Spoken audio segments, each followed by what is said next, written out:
26 miles off the coast of Southern California lies the island of Santa Catalina.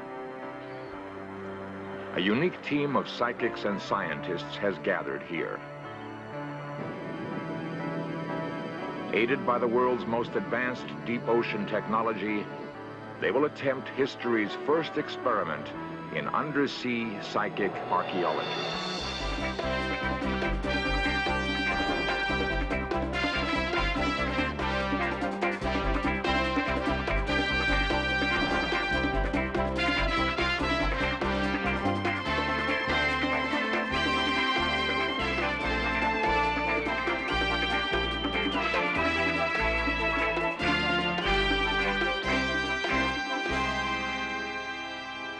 Is there something in the human mind that can gather information our normal senses do not know? Can a psychic, guided only by paranormal powers, reach out with some portion of himself to describe an unknown wreck on the ocean floor?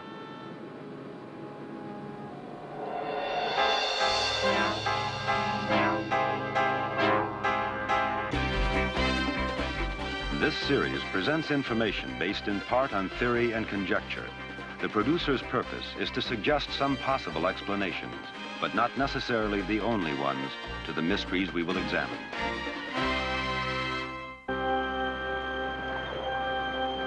Three-quarters of the globe is covered by vast oceans.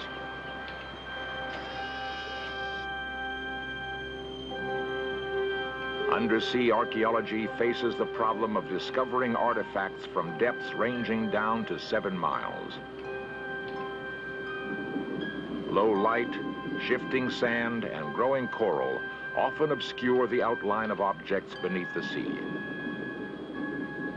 The very act of diving is fraught with danger and difficulty. Man was not made to recover history underwater. Advanced equipment, such as this undersea robot and this ocean power generator, have solved some difficulties. But even technology cannot answer the most critical challenge: where to look. Where to find the objects which unlock the closed chapters of our past. Perhaps the answer lies not with machines, but within ourselves. Can some strange and as yet unexplained psychic ability help us to see that which is concealed from ordinary vision? In prehistoric times, Santa Catalina was once part of Southern California. Free from pollution, the island is an ideal location for oceanographers. It is the home of the Institute for Marine and Coastal Studies, an internationally renowned center for the scientific study of the seas. It was here that an unusual team of psychics and scientists, known as the Mobius Group, came to demonstrate a never-before-tested psychic ability.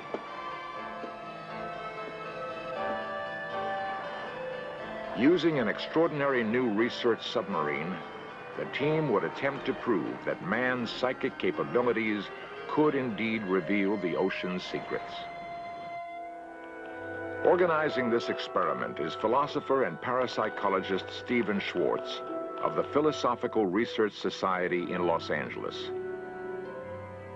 Author of The Secret Vaults of Time, he is determined to see that psychic archaeology is accepted as a modern scientific discipline.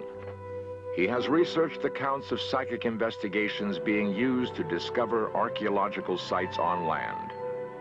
Based on this research, he now posed a startling question. Could psychic talents, he wonders, also be used for the more difficult problem of locating objects on the ocean's floor? To answer this question, he organized Project Deep Quest. I chose the sea because it offered a chance to close all the loopholes. If Deep Quest was going to be successful, the only explanation would be that we obtained information from psychic sources. In 10 years of research, I had examined the work of about 75 scientists all around the world.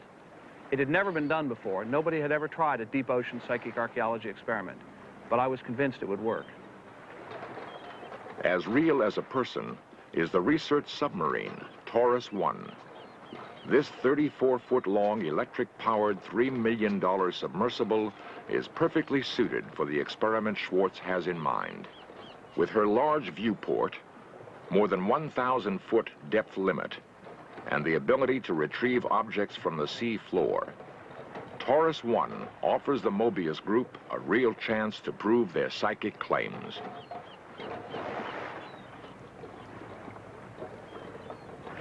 For months, Taurus 1 has dived off Catalina, carrying out a wide range of marine biological and geophysical undersea experiments. Now she will face a task of a different order: to prove that the psychic predictions about an undersea site are true. Al Whitcomb, Taurus 1's pilot, will play an important role if Deep Quest is to succeed. Al, we believe that somewhere in these waters we're going to make a psychic hit. About how far out can we go and get a reasonable day's dive? Well, our first limitation would be the diving depth capability of the submersible, which is 300 meters or 1,000 feet. After that, considering our tow out and our tow in, I'd say let's stay within the 2-mile range, and it gives us a good working day. So it's somewhere over in here would be ideal if we go out that far. This appeared at first hand to many of our boys as just one of those mad ventures. I did persuade the boys that, you know, it was a viable thing, it could be fun, and we were going to give these guys all the encouragement we could. For all his enthusiasm, Whitcomb knows from past dives that the odds are against success. We'd spent about 20 diving days in the area. We'd covered a lot of ground. We hadn't seen anything other than just a few scraps on the bottom.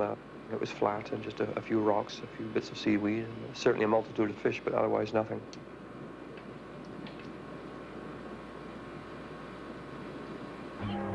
Can a newly discovered psychic ability, known as remote viewing or distant viewing, locate previously undiscovered objects?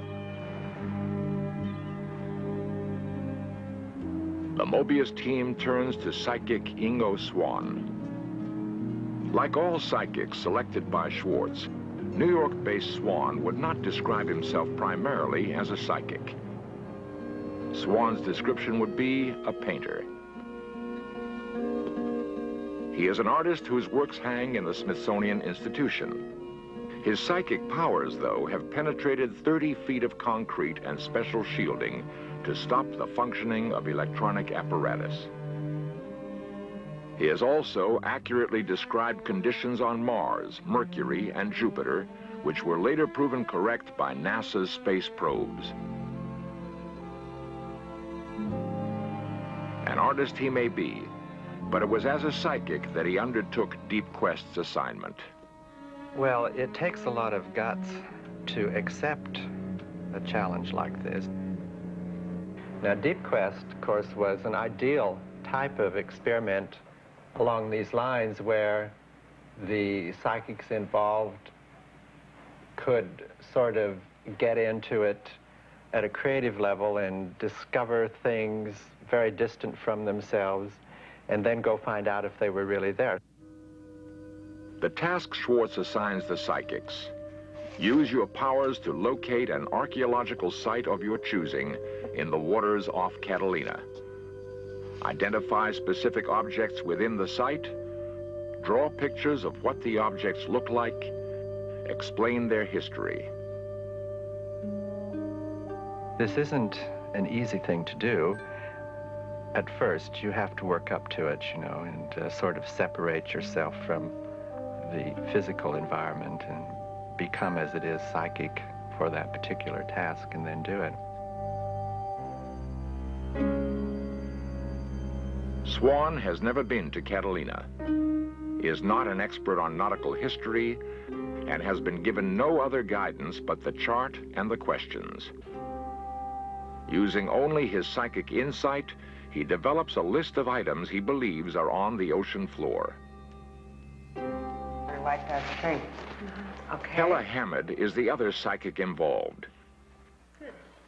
She and Swan are regarded by many as the most successfully tested psychics in the United States. I think that's about right.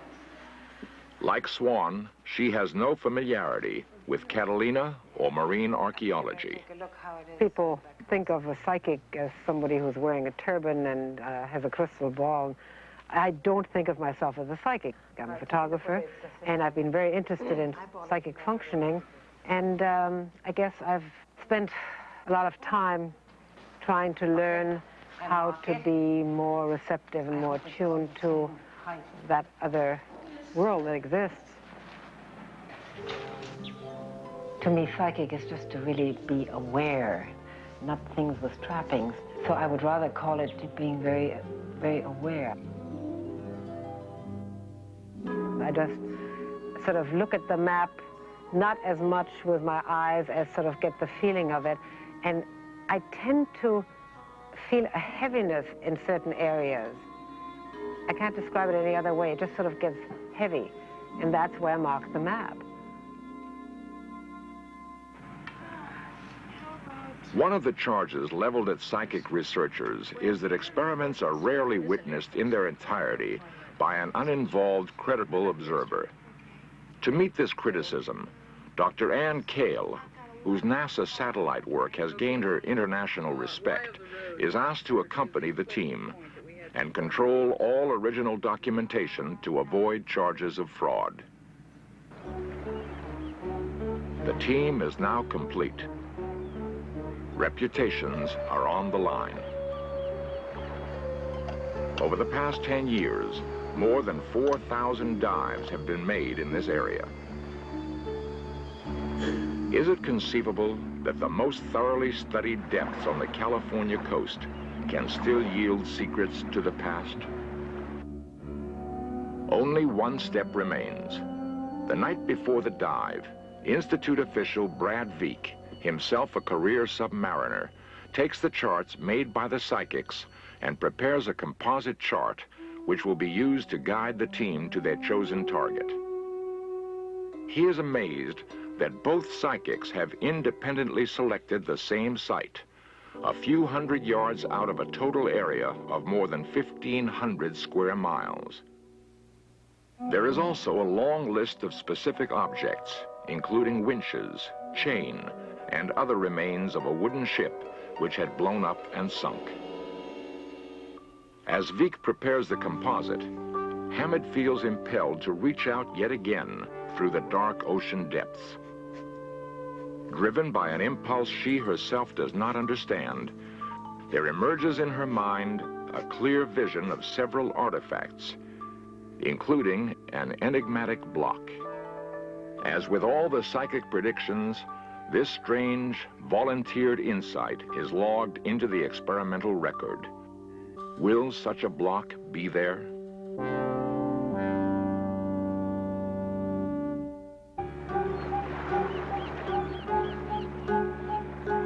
"8 a.m., the morning of the dive. Surface control, this is Taurus.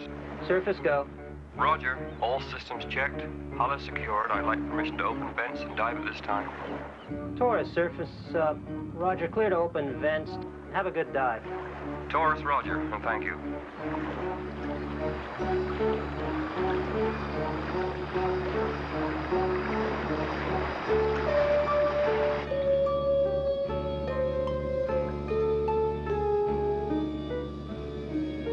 Surface Taurus.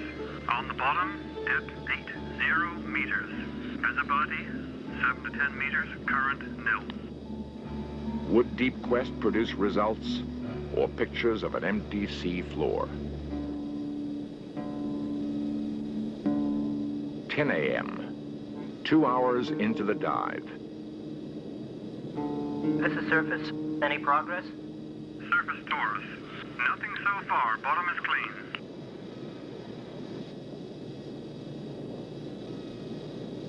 Surface Taurus. We're having trouble locating our position relative to the target. There just isn't any landmarks down here. 11 a.m., 3 hours into the dive.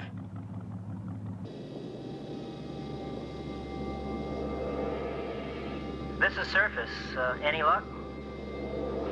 Surface. is negative on that. We cannot find the location, or I guess there's nothing there. Taurus, blow some air from your tanks. We'll try and fix your location relative to the Psychic's target area. Surface, roger. We have your bubbles, Taurus, but you're nowhere near the target area. Taurus, it's now 1200. We've been at this for half a day. To resolve her location difficulties, the Taurus asks the surface ship to lower a sonar homing device. The surface ship is directly above the predicted target.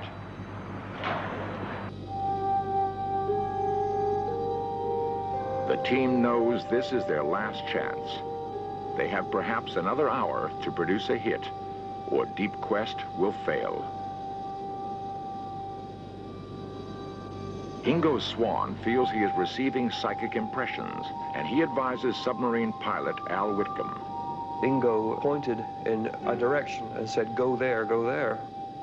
So I just turned the submersible and drove it along his finger. He pointed to a shadow on the bottom, and he said, "That's it, that's it." So I said, "Well, okay," and I extended my articulated manipulator, dug it into the bottom, and pulled out the first artifact.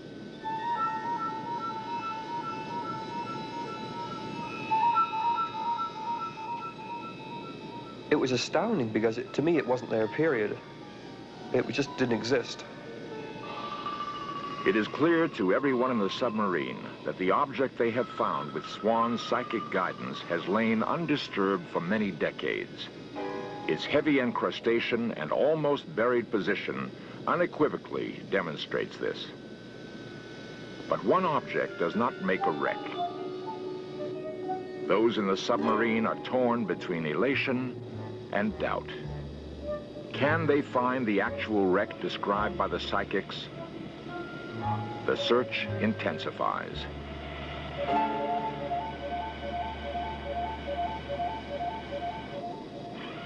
That was that contact. Hey, we've got something. God, it's part of a ship. Hey, we found an artifact! We did it! No, don't do that. It is the windsweep. You see the drum? Yeah, that's the drum. Roger, we have our first positive contact, a piece of machinery in front of us. And, It gave us the immediate feeling that we're there right on site. There's no way people throw winches overboard. It had to be from the deck of a ship that went down. Taurus 1 glides over the target area, illuminating relic after relic. I believe we have a ship's wheel with a long shaft on it, over. Roger.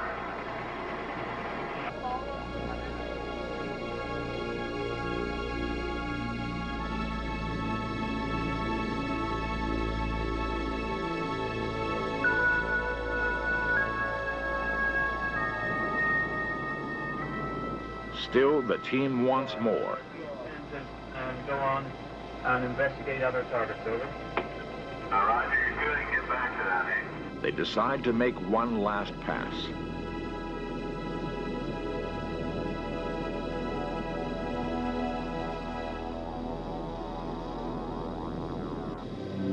Hella Hamid's block, the strange monolith she had predicted. The block was alien to any shipwreck. I approached the block and extended the manipulator to touch the block. The arm just bounced off. I was in no way able to penetrate the surface with my claws.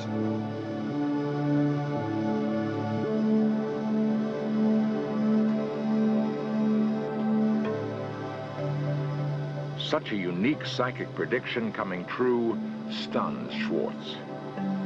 I'm not sure we'll ever know exactly what it was. The fact is that woman, who was in every way a perfectly normal person, somehow reached out with her mind and accurately saw and was able to draw something that should not have been there. Here was clear confirmation of the psychic's description of a sunken ship.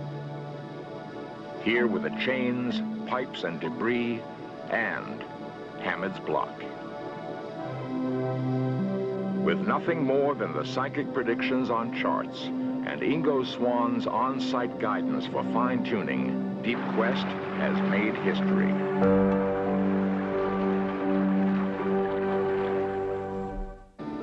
If Deep Quest is to have its full impact on science, questions need to be answered. Is the site a known wreck? Could the psychics have read about it in a book? Schwartz turns to Thomas Cook of the Bureau of Land Management. Finding a wreck, even when you know where it is an art in itself. It is very, very difficult to get back to the same spot on the ocean floor, even when you know exactly the point that you've seen before. We have had to go through, catalog, and identify all of the existing known wrecks or suspected wrecks, which number better than 1,100 wrecks. Taking a look at the over 53 wrecks reported in the Catalina Island area, I am convinced that there has been no known reported wreck in this area or of a ship of this type. Finally, all the information is reviewed by the director of the Institute for Marine and Coastal Studies of the University of Southern California, Don Walsh. Could Deep Quest be a fraud? There are a lot of difficulties, and I don't see that they could have put together such an elaborate scheme, because we know diving, we know submersibles, we know oceanography, and they had to beat us across the board in all of these things. The salting of the site, that is putting these items down that were later described by the psychics, would be a very difficult thing to do, because 270 feet of water is clearly beyond the depths of most divers. But I'm just saying that from my knowledge of the oceans and ocean engineering and the parameters involved, it's extremely difficult in this case.